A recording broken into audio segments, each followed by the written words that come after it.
একটা সময় ছিল যে মানুষ সিগারেট খেত, স্মোক করতো। আমরা ওই জেনারেশনটা দেখেছি, স্মোক করতো চুপ চুপ চুপ করে, ওই চায়ের দোকানের কর্নারে, এই বাথরুমে ঢুকে, ওই মাঠের ওই কর্নারে গিয়ে, কেউ যেন দেখে না ফেলে। তারপরে কয়েক বছর পর পরিস্থিতি একটু পরিবর্তন হলো, ওপেন স্মোকিং, সবাই, ভাইয়ের সাথেও স্মোকিং, বন্ধুর সাথেও স্মোকিং, পরে বাবার সাথেও দেখা যায় ছেলে স্মোকিং। এই একটা যুগ আসলো দেখেন। তারপরে আস্তে আস্তে নতুন নতুন মদ আসতে লাগলো, গাঁজা, হিরোইন, প্যাথেডিন, হুইস্কি ইত্যাদি ইত্যাদি, ফেন্সিডিল, ইয়াবা। এখন ইয়াবার যুগ, আরও আপগ্রেডেড কোনো মদ আসছে। এখন সিগারেট টিকেট কোনো বিষয় নেই, কিন্তু ফ্যাশন। যদি কেউ ইয়াবা খায় তাহলে বলা হচ্ছে হ্যাঁ এ মাদক সেবী। আর বাই দ্য ওয়ে, আমাদের দেশে কিন্তু নিবন্ধিত 190টা বারও আছে, হ্যাঁ, এবং দেশি 204টা ব্র্যান্ড চলছে, আর বিদেশে 38টা ব্র্যান্ড চলছে। পারমিট পেয়েছে 85,070 জন। এবং এই মাদক সংশ্লিষ্ট এনজিও আছে প্রায় 76। 21 বছর হলে যদি কেউ পারমিটধারী হয় সে মদ খেতে পারে, কোনো সমস্যা নেই, এটা নাগরিক অধিকার আপনার। আবার আশ্চর্যের ব্যাপার এটাও যে এগুলো খুলে উন্মুক্ত করার পরেও আবার মাদক নিরাময় কেন্দ্রও আছে 7টা। মানে ওভাবে খাবেন, এডিক্টেড হয়ে যখন জীবনটা নষ্ট হবে, এই 7টা নিরাময় কেন্দ্রে এসে আপনি চিকিৎসা নেবেন। এগুলো ডিপার্টমেন্ট আছে, সদর দপ্তর আছে, সব গোয়েন্দা সংস্থাও আছে। এবং মাদকদ্রব্য নিয়ন্ত্রণ অধিদপ্তরও আছে। তো এটা একটা সার্কাস, মানে এই ওয়ার্ল্ডটা হচ্ছে একটা সার্কাসের যুগ। এই বিশ্বে যা হচ্ছে না, খালি চোখ দিয়ে যা দেখছেন, এর বেশিরভাগই সার্কাস। যেটা বলছিলাম, এখন ইয়াবার যুগ চলছে না। একটা সময় ছিল যখন ছেলে মেয়ে যদি অ্যাফেয়ার করতো লুকিয়ে লুকিয়ে, চিঠি দিয়ে, কেউ যেন না জানে, তাই না? ঠিক, তার মানে এগুলো পার করে আসতে পারে। তো লুকিয়ে লুকিয়ে ছিল, কেউ যেন দেখে না ফেলে। কফি শপে বসলেও খুব সাবধানে, রিক্সায় বসলে কেউ যেন না দেখে। তারপর একটা যুগ আসলো যে জানলে কোনো সমস্যা, বাসায় ওপেন, আমার গার্লফ্রেন্ড, ও আমার গার্লফ্রেন্ড, ও আমার বয়ফ্রেন্ড, আমরা বিয়ে করব, আমরা প্রতিশ্রুতি দিয়েছি একে অপরকে, নো প্রবলেম।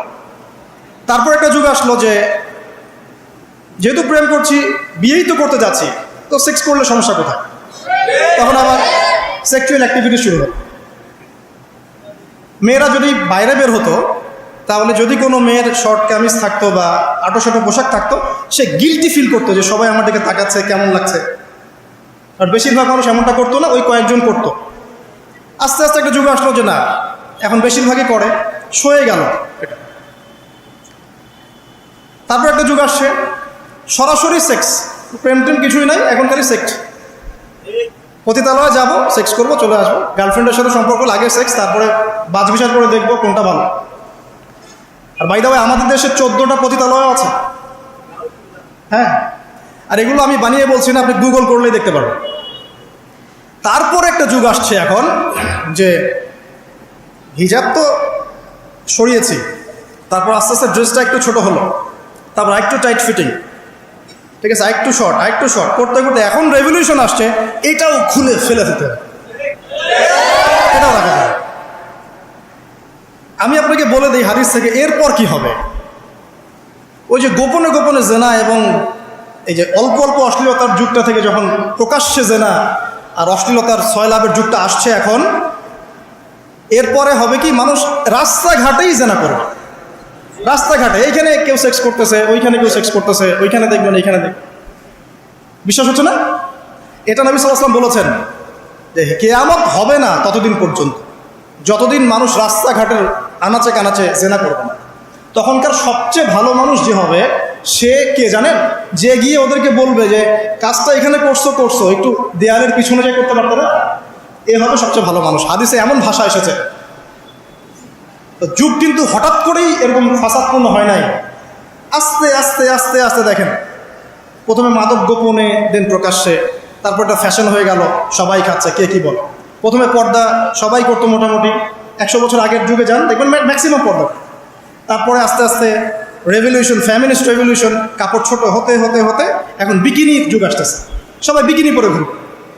কে এগুলোর বলার আছে? আমার পোশাক আমি পরবো, আপনার বলার কি অধিকার আছে? আমার দেহ আমার সিদ্ধান্ত, আমার দেহ আমার সিদ্ধান্ত। এরপরে আসবে ওই যুগটা যখন মানুষ রাস্তাঘাটে জেনা করবে, আর আল্লাহ রাব্বুল আলামিন বলেছেন তার রাসূলের মাধ্যমে ওদের সামনে কিয়ামত হবে ইনশাআল্লাহ। মানুষ এইভাবে ফাসাদে জড়িয়েছে।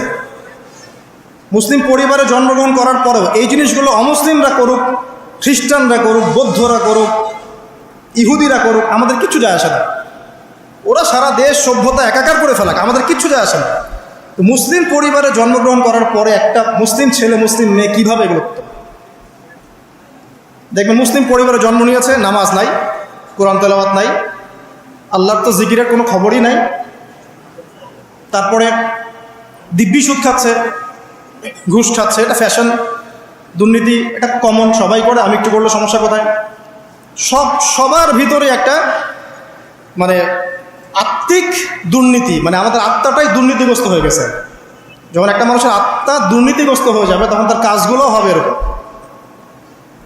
একজন রাইটারের বই পড়ছিলাম, তিনি লিখেছেন যে এখন চলমান যে সময়টুকু চলছে এটা কিন্তু অনেক আগের বই, ওই সময়ের কথা তিনি বলছেন যে এখন যে চলমান সময় চলছে এ যুগে যদি আত্মাটাকে দেহের রূপ দেয়া যায় আর দেহটাকে আত্মার রূপ দেয়া যায় তাহলে দুর্গন্ধে কোনো মানুষ আমার কাছে আসবে না।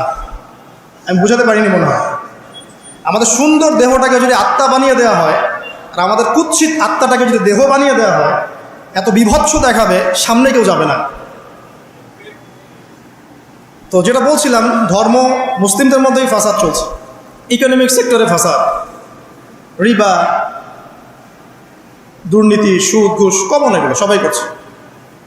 মুহাম্মদ সাল্লাল্লাহু আলাইহি ওয়াসাল্লামের উম্মত কিন্তু আমরা কিন্তু আল্লাহর সেই বান্দা যাদের পিতাকে আল্লাহ পাক ফেরেশতাদের সামনে সেজদা করিয়েছেন জ্ঞানের কারণে।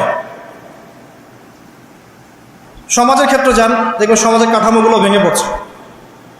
প্রতিবেশী কে থাকে সেটাও মানুষ এখন জানে না, যে আমার পাশের পাশে আছেটা কে। একজন আরেকজনের উপকার করা, কাউকে ছাড় দেয়া দিন দিন কমে যাচ্ছে। দেখবেন কারো উপকার করা এটাকে মানুষ বিরক্তি মনে করছে। রাস্তাঘাটে চলবেন, কেউ ছাড় দিতে রাজি নয়। যে আপনার আগে যেতে পারবে সে সব হাফখানা, কেউ ছাড় দিতে রাজি নয়। রাস্তার নিচু থেকে উঁচু শ্রেণী পর্যন্ত কেউ অন্যের স্বার্থে নিজের স্বার্থ বিসর্জন দিব, ছাড় দিব, এটা চিন্তা করা যাচ্ছে না। সমাজের কাঠামো কিন্তু ভেঙে গেছে। রাস্তাঘাটে দেখবেন বেপরদামি, প্রিমিক্সিং, জেনা, অশ্লীল মুভিজ। সমাজের কাঠামো বলে কিছু নাই এখন, যা আছে একটা খোলস, ভিতর থেকে এটা পুরো পচে গেছে। কিন্তু পচলো কার কারণে? আমার কারণেই তো, আমার আপনার কারণেই পচেছে। তো কীভাবে হচ্ছে আমি সেদিকে যাচ্ছি। পলিটিক্সে যান, গ্লোবাল অ্যাফেয়ার্সে যান, ফাসাদ আর ফাসাদ। বিশ্ব নিয়ন্ত্রকদের এখন একটাই কাজ, যুদ্ধ বাঁধিয়ে দেওয়া আর অস্ত্র বিক্রি করা। কার কার মাঝখানে যুদ্ধ বাঁধাবে আর কোথায় কোথায় অস্ত্র বিক্রি করবে, এটাই টেন্ডেন্সি, কিচ্ছু না। মানুষের জীবনে কোনো মূল্যই নাই এদের কাছে। একটা বোমে যে ইয়েমেনের হাজার হাজার শিশু মারা যাচ্ছে, কোনো ফিলিংসই নাই। বাচ্চাগুলো মরে গেল, কী হয়েছে? মনে পিঁপড়া দোলে দিলে যেমন মানুষের কোনো ফিলিংস থাকে না, মানুষের জীবনের মূল্য এমন হয়ে গেছে। একে নবী সাল্লাল্লাহু আলাইহি ওয়াসাল্লাম এটা বলেছিলেন, শেষ জামানে হারাজ বেড়ে যাবে। হারাজ মানে হত্যা। কাতেল যে হত্যাকারী সে জানবে না লিমা কাতালা, কি জন্য সে হত্যা করলো। মাকতুল সে জানবে না যে লিমা কুতিল, কি জন্য তাকে হত্যা করা হলো। আর নিয়ন্ত্র শক্তি যারা সমস্ত বিশ্বটাকে ওদের দাসত্বের মধ্যে আনতে চায়। আর এই দাসত্বের পথে একমাত্র বাধা হচ্ছে মুসলিমরা, বাকিরা তো আর বাধা না। এই কারণে মুসলিম সমাজের মধ্যে এগুলো বেশি বেশি ছড়িয়ে দেওয়া হয়েছে, পর্ন, জিনা, মাদক, এটা সেটা, যাতে করে মুসলিমদের আধ্যাত্মিক যে শক্তিটা এটা না থাকে। যখন আপনার কাছে আধ্যাত্মিক কোনো শক্তি থাকবে না তখন আপনি পরাজিত। তো সুদ ছড়িয়ে দিচ্ছে সারা ওয়ার্ল্ডে। সুদ কি আর বাংলাদেশ থেকে এসেছে? সুদ পশ্চিম থেকে আসছে। পর্নোগ্রাফি কি বাংলাদেশ থেকে আসছে? পশ্চিম থেকে আসছে। পৃথিবীর প্রথম পর্ন যে মুভি, এটা তৈরি করেছে ব্রিটেন, আমেরিকা। 7 মিনিটের ক্লিপস, ক্যালিফোর্নিয়া শ্যুট করা হয়েছে। এবং তারপর আস্তে আস্তে সারা ওয়ার্ল্ডে ছড়িয়ে দেওয়া হচ্ছে। সারা বিশ্বে এই পর্নের বিজনেস হয় $97 বিলিয়ন প্রতি বছর, যার মধ্যে $12 বিলিয়ন প্রফিট করে আমেরিকা। খোলামেলা কথাগুলো, এটা ইন্ডাস্ট্রি একটা। এটা দিয়ে মুসলিম যুবকদের নৈতিক চরিত্রটাকে শেষ করে ফেলা হচ্ছে। আমাকে খুব ভালো মনে হচ্ছে, আপনাকে খুব ভালো মনে হচ্ছে, অমুক হুজুরকে খুব ভালো মনে হচ্ছে, চোখে এসব পড়ে নাই এমন একটা মানুষ খুঁজে পাওয়া যাবে না এই যুগে, এটা আমার বক্তব্য। ইল্লা মাশাআল্লাহ, ইল্লা মাশাআল্লাহ, যদি এমন কেউ থেকে থাকেন যে এইসব মানে কি বলবো ইন্টারনেট সেকশনের সাথে কোনো সম্পর্কই নাই, তার ব্যাপারটা হয়তো ভিন্ন। বাকি সবার চোখে এগুলো পড়ছে এবং এটা কমন। এবং এগুলো কিন্তু দিন দিন গ্রামে বাড়ছে বেশি। কারণ কি, শহরের মানুষ এগুলো দেখতে একটু অভ্যস্ত যে মেয়েরা এমনিই হাঁটে অমনেই হাঁটে, এইরকমই ড্রেস পরে। আর গ্রামে তো এইসব কম ছিল। যখন গ্রামে এই পর্ন চলে গেছে তখন গ্রামের যুবককে আর কে ঠেকায়। এখন সে প্রতিদিন দেখা যাচ্ছে গ্রামে গঞ্জে ধর্ষণ বাড়ছে, মেয়ে ওর কাছে একটা ভোগের বস্তু, পশুর তো আর দমন করতে পারছে না, আক্রমণ। আর এসবের যেহেতু ইসলামিক কোনো বিচার হচ্ছে না, ইসলামিক লস কেমন, যে একজন চুরি করেছে, জুমার দিন নামাজ হবে, নামাজের পরে সমস্ত এলাকার লোকজন দাঁড়িয়ে থাকবে, সমস্ত এলাকার লোকজনের সামনে তার হাতটা কেটে ফেলে দেওয়া, এলাকার সব লোক দেখবে যে চুরি করলে এই শাস্তি হয়, ভয় আর চুরি করতে যাবে। কেউ কাউকে অন্যায়ভাবে হত্যা করেছে, তারও কেসাস করতে হবে এবং সেটা সবাই জানবে যে ও হত্যা করেছে, এ তাকে কেসাস করেছে। কেউ কারো চোখ উপড়ে ফেলেছে, ওরও চোখ। কেউ কারো হাত ভেঙে ফেলেছে, ওরও হাত, হাতের বদলে হাত, চোখের বদলে চোখ, কানের বদলে কান, কেসাস। ধর্ষণ করেছে, জনসমক্ষে সবার সামনে নিয়ে এসে দেনান কোর্ট বসে সাক্ষী প্রমাণ নিয়ে মৃত্যুদণ্ড। সবাই দেখবে যে মৃত্যুদণ্ড, প্রয়োজনে এই যে প্রজেক্টর লাগিয়ে দেখা, এই যে এই কাজ করেছে, এই শাস্তি। রাস্তাঘাটে ইফটিজিং হচ্ছে, মোবাইল কোর্ট থাকবে, ইফটিজিং হচ্ছে, রিপোর্ট প্রমাণ ধরা হবে, সাথে সাথে বিচার। এরকম একটা মাস করলে পরে দেখবেন অপরাধের মাত্রা বাড়ে না কম। আল্লাহর কসম করে বলছি, এটা ইনশাআল্লাহ 80% কমে যাবে ইনশাআল্লাহ। কিন্তু এটা করলে কি হবে জানেন, ওই যে পশ্চিমে বসে আছে বিশ্ব নিয়ন্ত্রণ সংস্থা, ওরা বলবে যে এই স্টেটের দিকে নজর রাখ, এরা মৌলবাদী হয়ে যাচ্ছে, এরা সন্ত্রাসী হচ্ছে, মানবাধিকার লঙ্ঘন করছে, ইত্যাদি ইত্যাদি।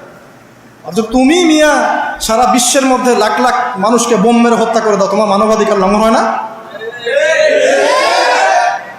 সবখানেই ফাঁসা। হকটাকে মানুষ বাতিল মনে করছে, বাতিলকে মানুষ হক মনে করছে। সত্যবাদী তাকে মিথ্যাবাদী বলা হচ্ছে, মিথ্যাবাদীকে সত্যবাদী বলা হয়। এখানে মুসলিমদের জীবনের মূল্য কমে গেছে। ওইদিকে আর লম্বা করছি না, আমি আমার লেকচারের মূল জায়গায় আসছি। এখান থেকে আমি লেকচার একটা দিকে ফোকাস করে আমি শেষ করব। সেটা হলো, এই সমস্ত প্রবলেমসগুলো আমাদের পক্ষে সলভ করা সম্ভব না। এখন সলভ করার মতো ক্ষমতা আমাদের নাই, অনেক ক্ষেত্রে আমাদের সেই জ্ঞানও নাই, এগুলো নিয়ে ভাবার সময়ও নাই। কিন্তু একটা জায়গায় আমরা ফোকাস করতে পারি, একটা জায়গায়। আজকের লেকচারের এইটা সবচেয়ে মূল জায়গা। সেটা হচ্ছে আল্লাহ পাক আমাদেরকে স্ব পরিবার দিয়েছেন, তাই নাই? এবং এই পরিবারটা হচ্ছে একটা সমাজের গঠন একক। আমরা পড়েছি না, গঠন একক। একটা জিনিস, একটা কোষ, তার মধ্যে গঠন একক আছে না, অণু পরমাণু আছে না। সমাজ হচ্ছে, সমাজের অণু বা পরমাণু হচ্ছে পরিবার। একটা সমাজে যদি 100টা পরিবার থাকে, তার মধ্যে যদি 90টা পরিবার সৎ হয়, আল্লাহওয়ালা হয়, ইসলামিক অনুশাসন মেনে চলে সত্যিকার অর্থেই, ইনশাল্লাহ ওই সমাজটা কিন্তু দেখবেন 8-10টা সমাজের চেয়ে ভালো থাকবে ইনশাল্লাহ। আর একটা সমাজে মনে করেন 100টা পরিবার আছে, 90টাই ইসলামের বিরোধী শক্তি, ইসলামের এগেনস্টে চলে, ইসলামের কোনো পরোয়া নাই, আল্লাহ পাকের হুকুম আহকামের 5 পয়সা পরোয়া নাই। ওই সমাজের অবস্থা নিঃসন্দেহে দুনিয়াতেও ধ্বংস হবে, আখিরাতেও ধ্বংস হবে। আর এই সমাজগুলোকে নিয়েই তো একটা রাষ্ট্র হয় নাকি? আর এইভাবে রাষ্ট্র নিয়েই তো বিশ্ব। তাহলে ক্ষুদ্রতম যে জায়গাটা, সেটা কি? পরিবার। এই জায়গায় আল্লাহ পাক আপনাকে কর্তৃত্ব দিয়েছেন। এখানে কিন্তু আপনার উপর লাঠি কেউ ঘোরাচ্ছে না। আপনি অ্যাজ এ বাবা আপনি পরিবারের কর্তা, অ্যাজ এ স্বামী আপনি পরিবারের কর্তা, ভাই আপনি পরিবারের কর্তা। আমাদের প্রথম স্টার্টিংটা এই ফ্যামিলি থেকে করা উচিত। তো আল্লাহ পাক এই বিষয়ে কি বলছেন, আমি ওই আয়াতটা বলে সামনে যাই। আল্লাহ পাক সূরা তাহরিমের মধ্যে 6 নম্বর আয়াতে বলেছেন যে ইয়া আইয়ুহাল্লাযীনা আমানু, হে মুমিনগণ। আমাদেরকে আল্লাহ পাক বলছেন, হে মুমিনগণ, কু আনফুসাকুম ওয়া আহলিকুম নার, তুমি নিজে জাহান্নামের আগুন থেকে বাঁচো। আগে নিজের চটকায় তুমি তেল দাও, নিজে জাহান্নামের আগুন থেকে বাঁচো। ওয়া আহলিকুম নার, তোমার যে পরিবারবর্গ আছে এদেরকে জাহান্নাম থেকে বাঁচাও। এই বাঁচানোটা কেমন দেখেন, আপনাদের বাসায় ছোট ছোট বাচ্চা কাচ্চা আছে না? আছে তো। একটা বাচ্চা যদি আগুন ধরতে যায়, ধরেন ও বোঝে না যে আগুন কেমন হবে, ছোট বাচ্চা, কয়লা ধরতে যাচ্ছে, হ্যাঁ, আগুনে হাত দিতে যাচ্ছে, তা আপনি কি করবেন? আপনি তাকে সেভ করার চেষ্টা করবেন। সে যদি বলে না আমাকে ছেড়ে দাও আমি ধরবই, আপনি প্রয়োজনে একটা থাপ্পড় দিয়ে হলে সরাবেন, তাই না? এটা হচ্ছে বাঁচানো। আপনি আপনার শিশুটাকে এই যে হাতে আগুন নেওয়া থেকে বাঁচালেন। আল্লাহ পাক এটা বলছেন নিজে বাঁচো, পরিবারবর্গকেও বাঁচাও। পরিবারবর্গ যদি শুনতে না চায়, না আমি জেনা করব, না আমি গান শুনবো, না আমি মদ খাবই, হ্যাঁ, না আমি এইটা করবো এটা করব, যদি আপনি বুঝে থাকেন যে আপনার কথাটা হক, শাসন করে হলেও তো তাকে বারণ করতে হবে। এখানে আল্লাহ পাকের নসিহত হচ্ছে তোমরা নিজেরা জাহান্নামের আগুন থেকে বাঁচো, পরিবারবর্গকে বাঁচাও।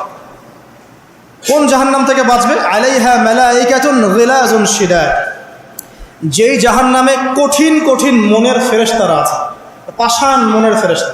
আল্লাহ পাক তাদের মনের মধ্যে কোনো দয়া মায়া দেন না। আমাদের মনে দয়া মায়া আছে না, এই দয়া মায়াও আল্লাহ পাক তাদেরকে দেন না। শুধু আযাব দেওয়ার মতো শক্তি সামর্থ্য এবং কঠিন একটা মন দিয়েছেন। অন্য সূরায় আছে তাদের সংখ্যা 19 জন। কতজন? 19 জন, মানে তারা দায়িত্বশীল। বাকি আর যে কত হাজার লক্ষ কোটি আছে আল্লাহ ভালো জানেন। আলাইহা তিসআত আশার আল্লাহ পাক বলেছেন। তো আলাইহা মালাইকাতুন গিলাজুন শিদাদ লা ইয়াসুনাল্লাহা মা আমারাহুম ওয়া ইয়াফআলুনা মা ইউমারুন।